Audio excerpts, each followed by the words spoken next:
дар шаҳри Кулоб дар натиҷаи рух додани офати табиӣ ки боиси обхезӣ ва омадани сел гардид, як қатор манзилҳои истиқоматӣ ва инфраструктури ёрирасон зарар диданд. Бо мақсади дастгирии саривақтӣ ва беҳтар намудани шароити зиндагии аҳолии осебдида, дар доираи сиёсати иҷтимоӣ ва инсонпарваронаи президенти ҷумҳурии Тоҷикистон пешвои миллат муҳтарам Эмомалӣ Раҳмон тадбирҳои фаврӣ андешида шуда, бо таъсиси комиссия ва ситодҳо рафти бартарафкунии офатҳои табиӣ идома доранд.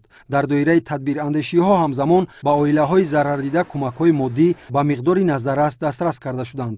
Аз ҷумла ба аҳолии зарардида ҷиҳати таъмини эҳтиёҷоти аввалия 230 тонна орд, 10 тонна шакар, 10 тонна макарон, 6,5 тонна биринҷ ва 6500 литр равғани растанӣ тақсим карда шуд. ҳамзамон барои фароҳам овардани шароити муваққатии зист, 3 ошхонаи саҳроӣ, 10 кат ва лавозимоти хоб, 350 хайма, 900 қолин, беш аз 1000 маҷмӯи либос ва пойафзоли кӯдакона дастрас гардид. илова бар ин ҷиҳати барқарорсозии инфраструктур ва шароити зиндагии аҳолӣ, дастгоҳҳои таъминкунандаи об, садҳо метри мукааб тахта ва 60 тонна сӯзишвории дизелӣ расонида шуд. ҳамчунин ба оилаҳо асбобу анҷоми рӯзгордорӣ ва масолаи сохтмонӣ барои барқарор намудани манзилҳои истиқоматӣ расонида шуданд. бо супориши пешвои муаззами миллат президенти ҷумҳурии Тоҷикистон муҳтарам Эмомалӣ Раҳмон, комиссияи давлатии рафъи офатҳои табиӣ ба шаҳри Кулоб ҳозир гардида, дар якҷоягӣ кумитаи ҳолатҳои фавқулода ва мудофиаи гражданӣ назди ҳукумати ҷумҳурии Тоҷикистон, мақомоти иҷроии шаҳри Кулоб ба роҳи муайян намудани хисороти расида дар аҳолии шаҳри Кулоб ба кор шурӯъ намуданд.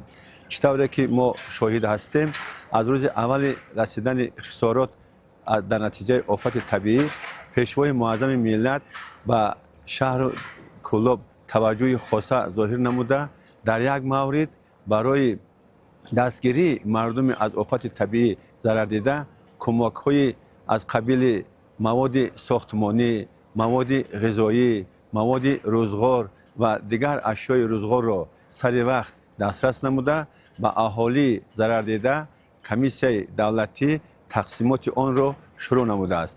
аз фурсати муносиб истифода бурда, миннатдоргии мардуми Кулоби Бостониро ба пешвои муаззами миллат президенти ҷумҳурии Тоҷикистон муҳтарам Эмомалӣ Раҳмон мерасонем, ки дар рӯзҳои вазмини ба сари онҳо омада пешвои муаззами миллат бо онҳо буд ва зери таваҷҷӯҳи хосаи пешвои муаззами миллат қарор дорад. қобили зикр аст, ки чунин ғамхорӣ ва таваҷҷӯҳи пайвастаи роҳбарияти давлат нисбат ба аҳолӣ, махсусан дар ҳолатҳои душвор, бозгӯи амалишавии самараноки сиёсати иҷтимоии давлат мебошад. сокинони аз офати табиӣ зарардидаи шаҳри Кулоб ин дастгириҳоро бо хушнудӣ истиқбол намуданд. дар бартарафсозии оқибатҳои офати табиӣ, сохторҳои дахлдор бо ҳамоҳангии комил фаъолият намуда, тадбирҳои заруриро амалӣ карда истодаанд. ин ҳамбастагӣ ва дастгирии ҳамдигар нишонаи сатҳи баланди ваҳдату ҳамдигарфаҳмӣ дар ҷомеа мебошад. дар маҷмӯъ, расонидани кӯмакҳои башардӯстона ба аҳолии зарардида аз офатҳои табиӣ дар шаҳри Кулоб боз як намунаи равшани сиёсати инсонпарварона ва ғамхоронаи давлат буда, барои барқарорсозии ҳарчи зудтари шароити мӯътадили зиндагии шаҳрвандон заминаи мусоид фароҳам меорад.